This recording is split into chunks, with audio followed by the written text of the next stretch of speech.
Partnership final account के problem में बच्चों ट्रायल बैलेंस से आपको किस तरह सारे अकाउंट्स में आइटम्स क्लासिफाई करने होते हैं ये हम डिटेल में देख रहे हैं बच्चों। पिछले लेक्चर में हमने देखा दैट ट्रेडिंग अकाउंट और प्रॉफिट एंड लॉस अकाउंट के फॉर्मेट्स क्या होते हैं और किस तरह हम अलग अलग आइटम्स वहां पे ट्रांसफर करते हैं। आज के इस लेक्चर में बच्चों हम देखने वाले हैं दैट पार्टनर्स कैपिटल अकाउंट और बैलेंस शीट में कौन से आइटम्स जाते हैं और उन्हें हम किस तरह प्रेजेंट करते हैं। So without any further delay let's get started. Last year में बच्चों हमने प्रोप्राइटर का फाइनल अकाउंट्स देखा था, तो जहां पे हम बैलेंस शीट बनाते थे फॉर द प्रोप्राइटर। अब यहाँ पे बच्चों हम बैलेंस शीट बनाएंगे for the partners. So that is why यहाँ पे हम जो कैपिटल अकाउंट बनाते हैं इसमें अलग अलग कॉलम्स होंगे, बिकॉज यहाँ पार्टनर्स ज्यादा है, दो या दो से ज्यादा लोग रहेंगे, तो जितने ज्यादा पार्टनर्स है उतने ज्यादा हमारे कॉलम्स आते हैं। किस तरह, लेट अस सी। देखिए आपका जो कैपिटल अकाउंट है वो इस तरह दिखता है। यहाँ अगर आपके दो पार्टनर्स है तो आपने दोनों पार्टनर्स के लिए डेबिट साइड पे दो कॉलम्स बनाए और क्रेडिट साइड पे भी दो कॉलम्स बनाए, राइट। अगर आपके तीन पार्टनर्स होते तो यहाँ पे डेबिट साइड पे और एक कॉलम आ जाता, यहाँ क्रेडिट साइड पे और एक कॉलम आ जाता, ठीक है। तो जितने पार्टनर्स आपके होंगे उतने ज्यादा आपके कॉलम्स होंगे। अब जो पार्टनर का कैपिटल अकाउंट है तो जो बैलेंस है, ओपनिंग बैलेंस में क्या आएगा, जो भी पार्टनर ने बिजनेस में कैपिटल लाया है वो आपका ओपनिंग बैलेंस होगा, जाहिर है। तो यहाँ पे आप अगर देखेंगे on the credit side, because ये पार्टनर का कैपिटल है and as we know capital is a liability of the business, because partners are different and business is different. ये हमने बेसिक्स देखे हुए हैं बच्चों, है ना। पार्टनर अलग आइडेंटिटी है और बिजनेस अलग आइडेंटिटी है। तो पार्टनर ने जो बिजनेस में पैसा लाया है that is a credit balance for the business. इसीलिए अगर हम देखेंगे तो जो कैपिटल अकाउंट है वहां पे क्रेडिट साइड में बच्चों यहाँ आपके बैलेंसेस दिखते हैं, ठीक है। और जो भी कोई भी एक्सपेंस होगा, जो भी कोई भी आइटम होगा जिससे पार्टनर का कैपिटल अकाउंट का बैलेंस इंक्रीज होता है, मतलब अगर आप किसी पार्टनर को सैलरी दे रहे हो तो उससे क्या हो रहा है, आपका जो पार्टनर का कैपिटल अकाउंट है उसका बैलेंस बढ़ रहा है ना। तो ये जो सैलरी है ये पार्टनर के कैपिटल अकाउंट में बच्चों क्रेडिट साइड पे जाएगी। Please remember on the credit side देखिए सैलरीज क्रेडिटेड।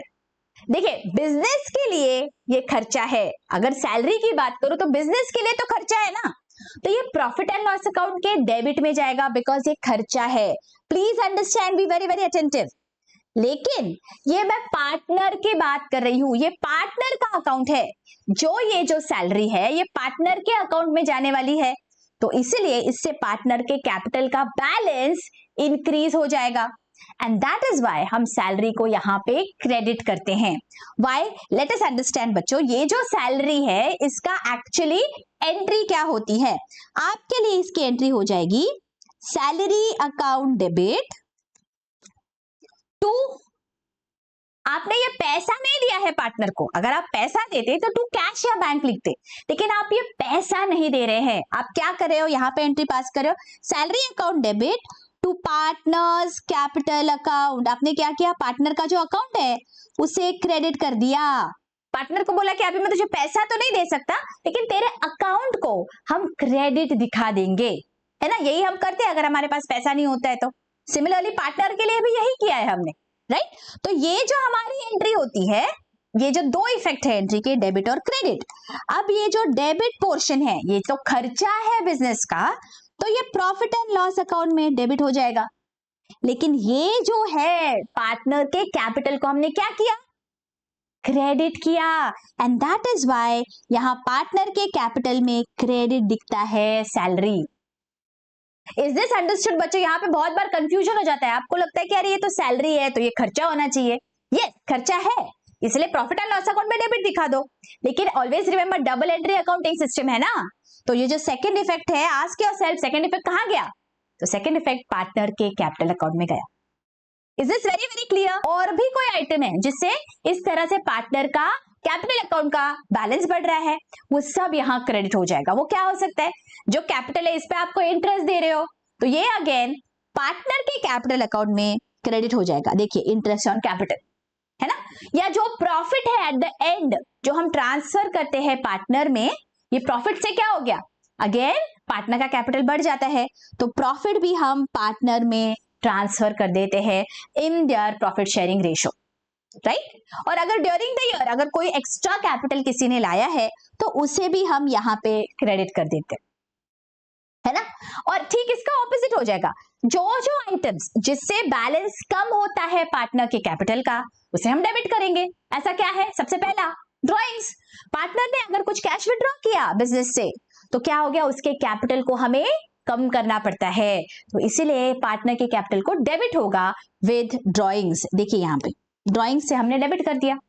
सिमिलरली इंटरेस्ट अगर हम कोई चार्ज कर रहे हैं इस ड्रॉइंग्स पे तो उससे भी पार्टनर के कैपिटल अकाउंट का बैलेंस कम होता है। बच्चों प्लीज रिमेंबर, कैपिटल अकाउंट का बैलेंस कम हुआ तो हमें डेबिट करना होता है कैपिटल अकाउंट को, तो इंटरेस्ट और ड्रॉइंग भी यहाँ पे हमने डेबिट कर दिया।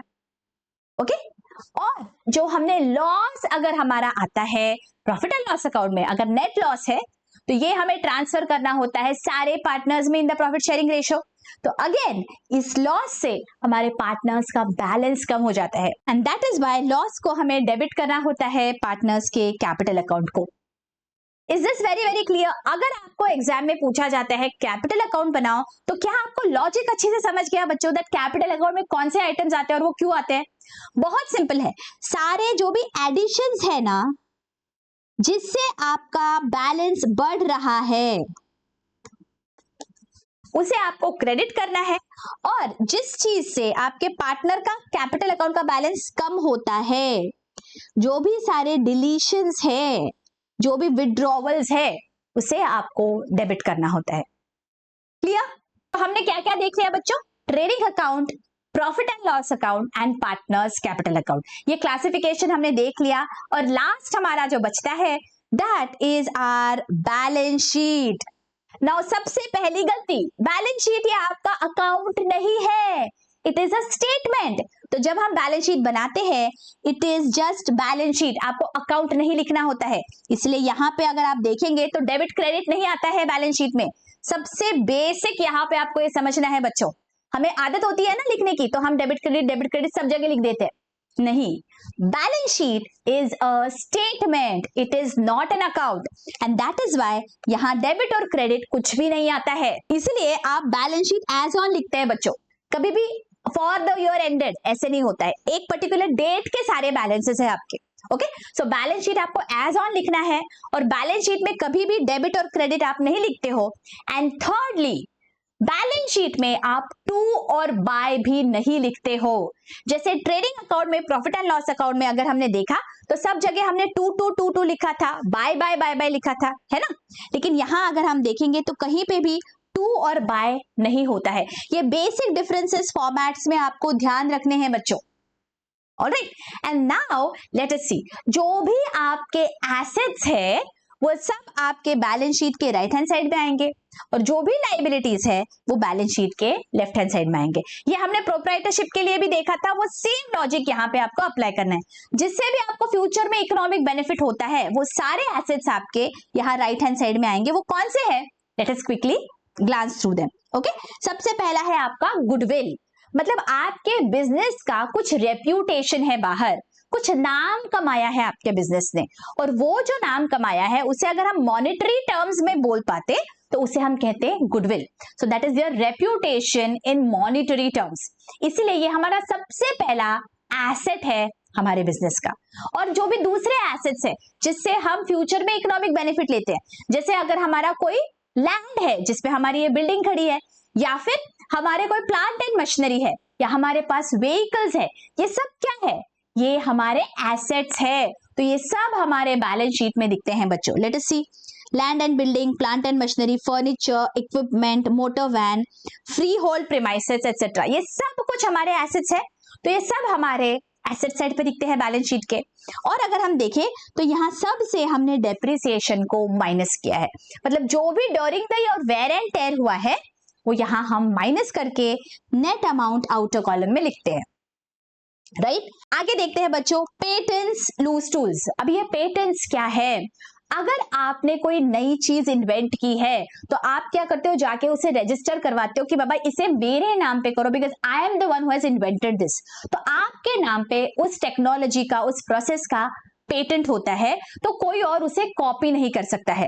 सिमिलरली कोई कॉपीराइट भी आपने सुना होगा, आप ये बहुत बार देखते हैं ना, दैट आपके जो बुक्स होते हैं या फिर कोई ऑडियो विजुअल है उसके लिए कॉपीराइट होता है, मतलब nobody else should be able to copy it। अगर कोई और कॉपी करता है तो उसे पेनल्टी होती है, उसे फाइन होता है, वो नहीं कर सकता, it is not allowed by law.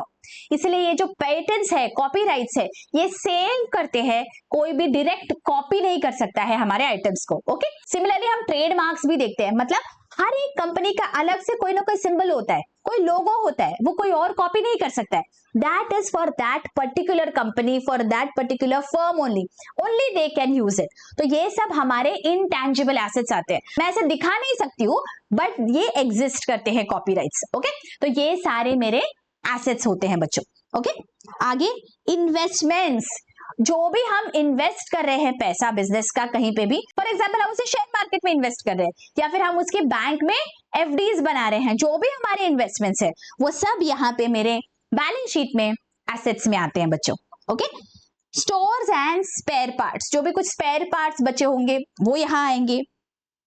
Prepaid expenses, outstanding income, अब ये एक्रूअल वाला कॉन्सेप्ट है, मतलब अगर मैंने कोई खर्चा किया है जो अगले साल का है लेकिन मैंने आज वो खर्चा कर दिया, तो ये मेरा एसेट कहलाता है बच्चों, और ये मेरे बैलेंस शीट में एसेट साइड पे दिखता है। इसके ऊपर मैंने बहुत डिटेल में एक्सप्लेनेशन दिया हुआ है बच्चों, इन सारे एडजस्टमेंट्स को भी हमने डिटेल में देखा है। Do go through those adjustments ताकि ये बहुत क्रिस्टल क्लियर हो जाए ये सारे एडजस्टमेंट्स, बिकॉज एक्रूअल से रिलेटेड, मतलब outstanding expense, prepaid expense, income received in advance, outstanding income, ये पूछा ही जाता है आपको एडजस्टमेंट्स में।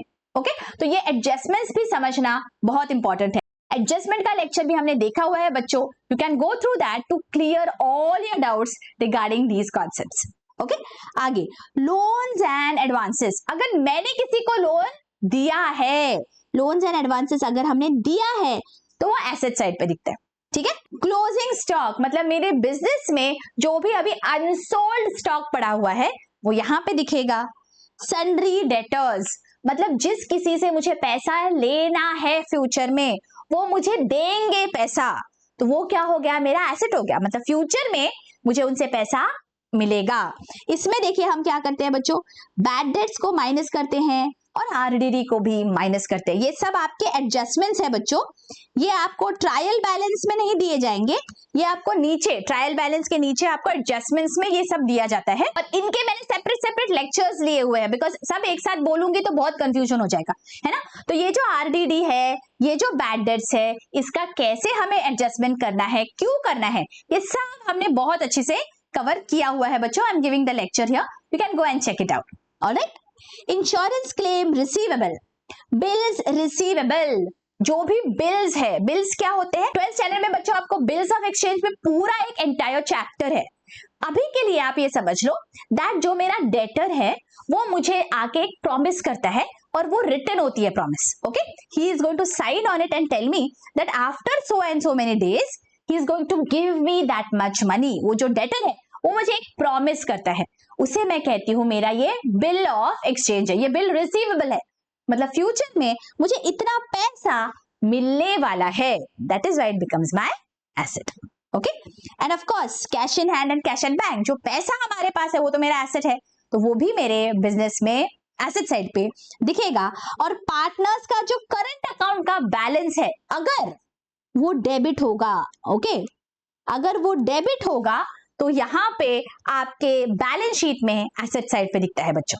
ओके, बिकॉज क्रेडिट बैलेंसेस तो ऑब्वियसली लाइबिलिटीज में दिखेंगे, जो भी डेबिट बैलेंस है वो आपके एसेट साइड पे दिखते हैं।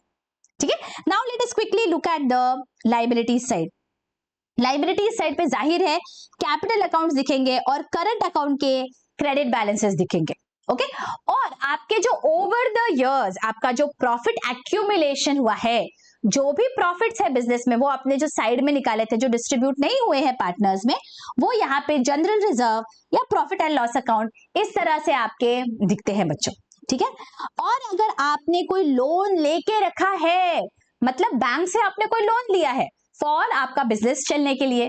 तो ये क्या है, आपके सिर पे ऑब्लिगेशन है ना, आपको कभी ना कभी फ्यूचर में इस लोन को लौटाना है, तो दैट बिकम्स योर लाइबिलिटी। इसलिए यहाँ पे बैलेंस शीट में लाइबिलिटी साइड पे दिखता है लोन।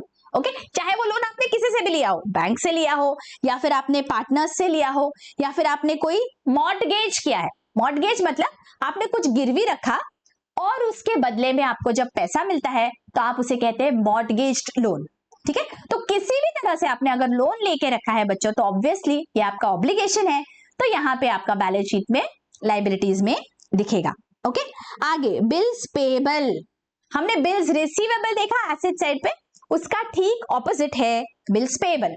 मतलब मैंने अगर किसी को प्रॉमिस किया है दैट फ्यूचर में I will give you so and so much money, और मैंने ये राइटिंग में प्रॉमिस किया है, I have signed it and stamped it, तो that becomes a bills payable.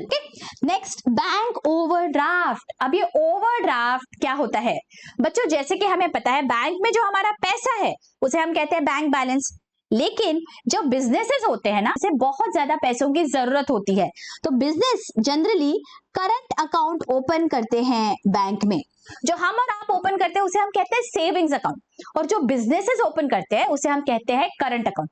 ये जो करंट अकाउंट है उसमें बहुत ज्यादा ट्रांजैक्शंस होते रहते हैं, बिकॉज ये बिजनेस क्या होता है, continuously something will be purchase, something will be sold, right, तो पैसा आते जाते रहता है बिजनेस में, सो इसे हम करंट अकाउंट ओपन करते हैं। ये जो करंट अकाउंट है, कोई कोई बिजनेसेस को बैंक इस तरह से फैसिलिटी देती है दैट अगर आपके बिजनेस में से 1000 रुपीज है आपके बैंक अकाउंट में, लेकिन आपके बिजनेस को अभी अर्जेंटली किसी को पैसा देना है से 1100 रुपीज, तो अभी आपकी बैंक क्या बोलेगी दैट बाबा आपके पास 1000 रुपीज है, how can you pay someone 1100, that is not possible.